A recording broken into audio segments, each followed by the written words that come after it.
हा अभिनेता इतका देखणा होता की कित्येक अभिनेत्री आणि कित्येक तरुणी त्याच्यावरती जीव ओवाळून टाकायच्या. यानं 300पेक्षा जास्त चित्रपटामध्ये काम केलेलं होतं. 5 लग्न केलेली होती. 12 जणींबरोबरती याचं अफेअर होतं. एक अत्यंत श्रीमंत, अत्यंत देखणा असा हा अभिनेता होता. पण एक वेळ अशी आली की याला प्यायला पाणीसुद्धा मिळत नव्हतं आणि 3 दिवस त्याचं प्रेत सडत पडलेलं होतं. ना बायको आली, ना प्रेयसी आली, ना ज्याच्याबरोबर अफेअर होतं ती आली, ना त्याचा मुलगा आला, ना त्याचा मित्र कोणी आला. कुणीही त्याच्याजवळ नव्हतं.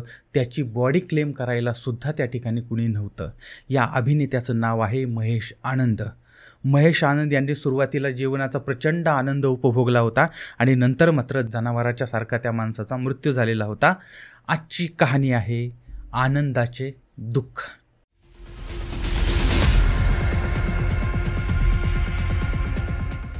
तो काळ होता 1940-1950च्या दशकातला आणि त्या काळातील एक अभिनेत्री होत्या. त्यांचं नाव आहे तारादेवी आनंद. त्यांनी 1949 साली कृष्ण रुक्मिणी या चित्रपटामध्ये भूमिका केलेली होती. म्हणजे अशा पद्धतीनं पौराणिक चित्रपटात त्या भूमिका करायच्या. यांच्या पोटी 13 ऑगस्ट 1961 साली मुलगा जन्माला आला. त्याचं नाव ठेवलं महेश आनंद आणि यांना एक मुलगीसुद्धा झाली होती. त्या मुलीचं नाव ठेवण्यात आलं होतं लता आनंद.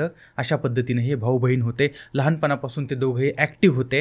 आता आनंद जे आहेत त्याला अभिनयाची प्रचंड आवड होती. अर्थातच ती आई पण अभिनेत्री होती, त्यामुळे ती मुलाच्या अंगामध्ये अभिनय वगैरे भिनलेला होता. त्याचबरोबर ते महेश जो आहे त्याने ब्लॅक बेल्ट मिळवलेलं होतं. त्यानंतर डान्सरचं प्रशिक्षण घेतलेलं होतं. दिसायला तो देखणा होता, उंचपुरा होता. व्यायामानं त्यानं पिळदार शरीर कमवलेलं होतं, बॉडी कमवलेली होती आणि यामुळे महेश यांना सुरुवातीलाच मॉडेलिंगच्या ऑफर यायला लागल्या होत्या. अगदी तरुणपणात प्रवेश करतानाच मॉडेलिंगच्या अनेक ऑफर आल्या आणि काही प्रोजेक्ट मॉडेलिंगचे मिळायला लागलेले होते. साल होतं 1982. कमल हसन आणि रीना रॉय यांचा चित्रपट आला होता सनम तेरी कसम. हा चित्रपट जेव्हा प्रदर्शित झाला त्या चित्रपटामधील एका गाण्यात डान्स करण्याची संधी महेशला मिळालेली होती आणि इथूनच बॉलिवूडमध्ये महेश आनंद यांचं पदार्पण झालेलं होतं. 1984मध्ये नंतर पुढचा चित्रपट आला होता, नाव आहे करिश्मा. या चित्रपटामध्ये सहाय्यक खलनायक म्हणून त्यांनी अभिनेता म्हणून काम केलेलं होतं आणि त्यानंतर त्यांची ओळख या सगळ्या म्हणजे सुरुवातीलाच त्यांची ओळख जी आहे ती रीना रॉय यांची बहीण होती, त्यांचं नाव बरखा रॉय, यांच्याबरोबर झालेली होती आणि नंतर मग महेश आणि बरखा रॉय यांच्यामध्ये अफेअर सुरू झालेलं होतं. अर्थात त्याबद्दल आपण नंतर बोलणार आहोत. तर त्यानंतर 1985मध्ये महेश आनंदला मोठी संधी मिळालेली होती. भवानी जंक्शन हा त्यांचा पहिला चित्रपट प्रदर्शित झालेला होता, जिथं मुख्य खलनायक म्हणून त्यांची भूमिका होती. अशा पद्धतीनं 3 चित्रपटात साईड भूमिका मिळाल्या आणि 3 चित्रपटानंतर महेश आनंद यांना 1986मध्ये आलेला सस्ती दुल्हन मेहंगा दुल्हा या चित्रपटामध्ये मुख्य भूमिका मिळालेली होती आणि या चित्रपटात त्यांच्याबरोबर ती प्रिया तेंडुलकर होत्या, आदित्य पांचोली होते. अशा पद्धतीनं दिग्गज कलाकार त्याच्यामध्ये होते आणि या चित्रपटानं महेश आनंद यांचं नशीब पालटलेलं होतं. त्यांना नायकाच्या नंतर भूमिका मिळाल्या नाहीत, पण खलनायकाच्या मुख्य भूमिका त्यांना मिळायला लागलेल्या होत्या.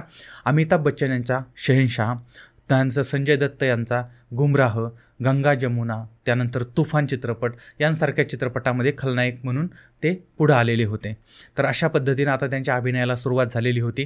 काही वर्षातच त्यांनी अमिताभ बच्चन, धर्मेंद्र, विनोद खन्ना, शत्रुघ्न सिन्हा, त्याचबरोबर ती अनिल कपूर, सनी देओल, जॅकी श्रॉफ, संजय दत्त, कमल हासन, अक्षय कुमार, मिथुन, गोविंदा, शशी कपूर, विनोद खन्ना, सलमान खान वगैरे वगैरे या अशा मोठमोठ्या कलाकारांबरोबर ते अभिनेत्यांबरोबर ते 300पेक्षा जास्त चित्रपट केलेले होते आणि 80 आणि 90च्या दशकामध्ये ते एक महत्त्वाचे खलनायक होते. आग का गोला, पत्थर के इंसान, त्यानंतर घर हो तो ऐसा, स्वर्ग, विश्वात्मा, वक्त हमारा है, गुमराह, अंदाज, क्रांतिवीर, बेताब बादशाह, कुली नंबर 1, मुकदमा, विजेता, लहू के 2 रंग, त्यानंतर लाल बादशाह, बागी, कुरुक्षेत्र, 1 और 11 अशा पद्धतीनं अनेक नामवंत चित्रपटात त्यांनी गाजलेल्या चित्रपटात त्यांनी काम केलेलं होतं आणि त्यांनी हिंदीच नाही तर तेलुगू चित्रपटात जवळजवळ 19 तेलुगू चित्रपट त्यांनी केले होते आणि 4 मल्याळम चित्रपट, 2 तमिळ चित्रपट, 1 कन्नड चित्रपट अशा पद्धतीनं वेगवेगळ्या भाषांमध्ये सुद्धा चित्रपटात काम केलं होतं. तर अशा प्रकारचे अभिनेते होते. आता त्यांच्या वैयक्तिक आयुष्याबद्दल जर बोलायचं झालं तर महेश यांच्या सुमारे 12 महिलांशी संबंध होते आणि अशी माहिती माध्यमातून समोर आलेली आहे. आणि अनेक महिला, अनेक तरुणी ज्या आहेत त्यांच्याबरोबर लिव्ह इनमध्ये पण हा होता. त्याच्यानंतर हा इतका प्रेमळ माणूस होता, आता तसं प्रेमळ म्हणता येणार नाही, लफडेबाज होता, कारण एवढ्या महिलांबरोबर याचे संबंध होते. बाई आणि बाटलीमध्ये हा आकंठ बुडालेला होता. आता याच्यामुळे त्यानं अनेक कांड केलेली होती. 90व्या दशकामध्ये सुरुवातीची गोष्ट आहे, महेश आनंदचा एक अपघात झाला होता आणि त्यांनी त्याची गाडी जी आहे ती फुटपाथवर झोपलेले 3 झोपडपट्टीतले लोक होते त्यांच्या अंगावरती घातलेली होती आणि साधारण पहाटेच्या सुमारास ही घटना घडली होती. आणि हा अपघात अमिताभ बच्चन यांच्या घरासमोर घडला होता आणि त्याच्यामुळे मीडियामध्ये याच्या जास्त बातम्या आल्या होत्या आणि अमिताभ बच्चन यांनी महेशला सर्व कायदेशीर अडचणीमधून सोडवण्यासाठी मदत केलेली होती. अजून एक प्रसंग असा सांगितला जातो की महेश आनंद आणि अक्षय कुमार यांच्याबरोबर वाद झाला होता. वक्त हमारा हा चित्रपट होता, त्या चित्रपटाचं चित्रीकरण चाललेलं होतं आणि महेश एका नाईट क्लबमध्ये गेलेला होता. त्या ठिकाणी एका महिलेबरोबर तो विचित्र पद्धतीनं, चुकीच्या पद्धतीनं वागत होता. आता हे अक्षय कुमारने बघितलं. आता अक्षय कुमार काय दारू पित नाही किंवा कुठली व्यसनं करत नाही आणि हा मात्र दारू पिलेला होता, व्यसनं केलेली होती, त्या महिलेशी चुकीचं वागत होता. अक्षय कुमार मध्ये गेला, त्याला अडवण्याचा प्रयत्न केला, दोघांच्यामध्ये मारामारी झाली आणि मग अक्षय कुमारने त्या महेशला त्याला त्याची जागा दाखवून दिली होती, त्याला मारलेलं होतं. तर अशा पद्धतीची माहिती पण समोर येते. आता महेश आनंद याच्या 5 लग्न, म्हणजे 12 अफेअर होतेच, पण प्लस 5 लग्न त्यानं केली होती. पहिलं लग्न अर्थातच त्याचं सुरुवातीचं जे प्रेम प्रकरण होतं बरखा रॉय बरोबर, म्हणजे रीना रॉयची बहीण. आणि महेशचे पहिले 2 चित्रपट म्हणजे सनम तेरी कसम आणि करिश्मा, तर या चित्रपटांच्या शूटिंगच्या दरम्यान बरखा आणि महेश एकत्र येतात, त्यांच्यात ओळख होते आणि नंतर दोघं एकमेकांना आवडू लागतात आणि नंतर ते लग्न करतात. आणि लग्न झाल्यानंतर पुढं कुत्र्या मांजरासारखं त्यांच्यामध्ये भांडण होतं आणि नंतर काही महिन्यातच ते लग्न तुटतं. त्याच्यानंतर दुसरं लग्न जे आहे ते त्यानं, म्हणजे पहिल्या बायकोबरोबर त्याने घटस्फोट घेतला, त्यानंतर दुसरं लग्न 1987 या साली Miss India international Erika Maria D'Souza ह्यांच्याबरोबर ते लग्न केलं होतं.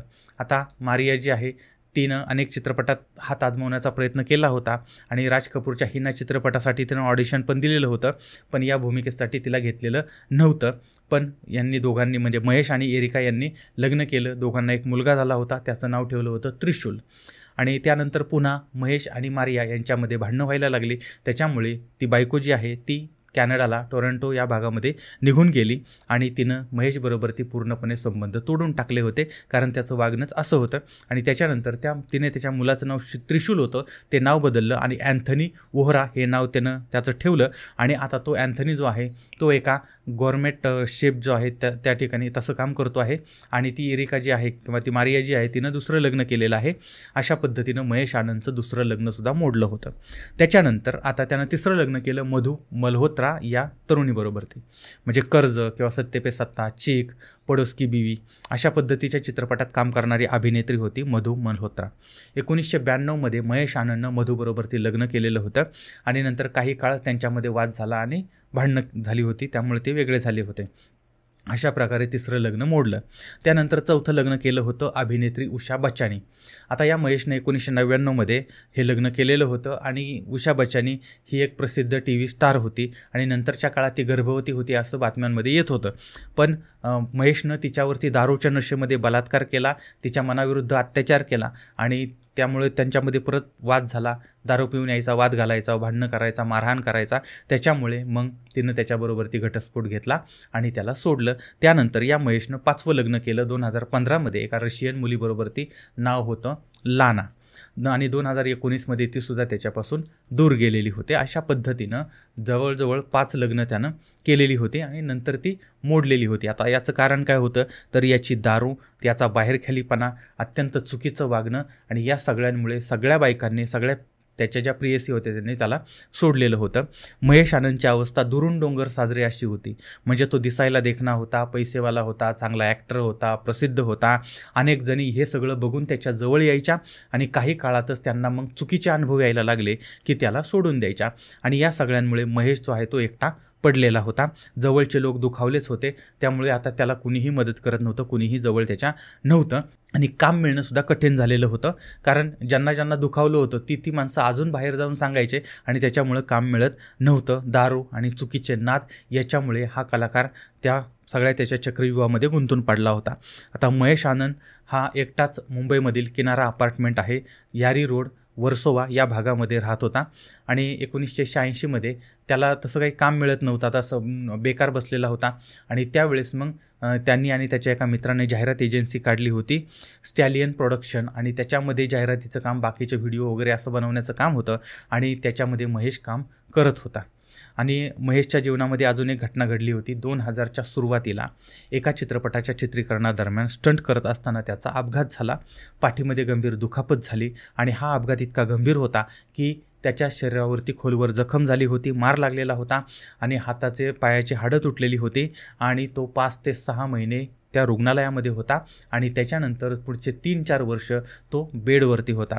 आणि त्याच्यामुळे आता पिक्चरवाल्यांनी त्याला ज्या पिक्चरमध्ये तो होता त्याच्यातनंही काढून टाकलं आणि नंतरच्या चित्रपटात त्याला कुठलं घेतलं नव्हतं. आणि ह्या चित्रपटवाल्यांचा एक रूल असतो, चलती का नाम गाडी, ज्याची चलती आहे त्याला घ्यायचं, त्याचा उदोउदो करायचा आणि पैसे कमवायचे. ज्याची गाडी बंद पडली त्याला तिथं सोडून द्यायचा, त्याचा कोणी विचार करत नाही. आणि तसंच झालं होतं. आता महेश आजारातनं बाहेर पडला होता तरीसुद्धा त्याला काम मिळत नव्हतं आणि त्याच्यानंतर जवळजवळ 18 वर्ष त्याला काम मिळालेलं नव्हतं. आणि 2019च्या आसपास आलेला रंगीला राजा या चित्रपटामधून 18 वर्षांनी त्यानं पुनरागमन केलेलं होतं. आणि 2000 नंतर साईन केलेला त्याचा हा पहिलाच चित्रपट होता आणि त्यानंतरही त्याचे हाल थांबलेले नव्हते. त्याला अनेक आजारांनी वेढलेलं होतं. त्याला स्वादुपिंडाचा कर्करोग झालेला होता आणि त्याच्या सावत्र भावानं त्याला करोडो रुपयांचा चुना लावलेला होता. 5 लग्न झाली होती, 12 अफेअर होते, इतर अनेक मुलींच्या संपर्कामध्ये असणारा हा आता मात्र एकटा पडलेला होता आणि आता कोणतंही काम त्याला मिळत नव्हतं, कोणीही त्याला विचारत नव्हतं. आणि जे काही त्याच्याकडे उरलं सुरलं होतं ते सुद्धा उपचारांवरती खर्च झालेले होते आणि त्याच्यामुळे महेश आनंदवरती 6 कोटीच्या आसपास कर्ज झालेलं होतं. सगळीकडे संकटं त्याच्यावरती आलेली होती, सगळ्या बाजूनी संकट आलेली होती आणि हा नैराश्यामध्ये जायला लागला होता. प्रचंड दारूचं व्यसन लागलेलं होतं आणि आपल्या एकुलत्या एका मुलाला पाहण्यासाठी सुद्धा तो आतुर होता. फेसबुकवरती त्यानं तशी पोस्ट पण टाकली होती की शेवटचं का होईना मला माझ्या मुलाला भेटायचं वगैरे, पण तसं काही झालेलं नव्हतं. प्रचंड निराशेच्या गर्तेमध्ये तो गेलेला होता. त्यानं आत्महत्येचा निर्णय पण घेतलेला होता, पण ती आत्महत्या त्याची टळली होती. पण अत्यंत वैतागलेल्या अवस्थेमध्ये तो जगत होता आणि त्या वर्सोवाच्या फ्लॅटवरती एकटाच होता. बाहेर तो कधी पडत नव्हता आणि भेटायला त्याला महिने कुणी जात नव्हतं आणि महिने झालं तरी त्याला कोणी भेटायला येत नव्हतं. त्याला भेटायला यायची फक्त त्याची बहीण. आता आपण सुरुवातीला बघितलं होतं की त्याची एक बहीण आहे, बहिणीचं नाव होतं लता. आता लता ज्या आहेत त्यानंतर त्यांनी त्यांचं करिअर केलं होतं आणि त्यांचं लग्न जे आहे ते सोनीचे माजी CEO, त्यांचं नाव आहे कुणाल दासगुप्ता, यांच्याबरोबर झालेलं होतं. आणि बहीण जी आहे त्या बहिणीचं भावावरती नितांत प्रेम होतं, जीवापाड प्रेम होतं आणि ती बहीण भावाला भेटायला यायची. आपल्या भावाला सुधारण्याचा प्रयत्न त्यांनी केलेला होता आणि त्याला व्यसनातनं बाहेर काढण्याचा प्रयत्न केला होता, पण तो काही सुधारला नाही आणि दारू आणि बाकीच्या गोष्टी याच्यामध्ये तो गुंतत गेलेला होता. असं असतानाही ती बहीण भेटायला यायची. त्यानंतर आपल्या भावासाठी जेवणाची आणि त्याच्या घरादाराच्या स्वच्छतेची सोय तिनं केलेली होती. महेश आनंद यांच्या बहिणीनं एका टिफिनवाल्याला सांगितलं होतं की रोज याला येऊन डबा द्यायचा आणि त्यामुळं तो डब्यावाला जो आहे तो त्याच्याकडे यायचा आणि रोज त्याच्या घरी डबा देऊन जायचा. आणि घर स्वच्छ करण्यासाठी एक मोलकरीणसुद्धा ठेवलेली होती आणि ती आठवड्यातनं 1-2दा ती यायची आणि ते घरातनं साफसफाई करायची.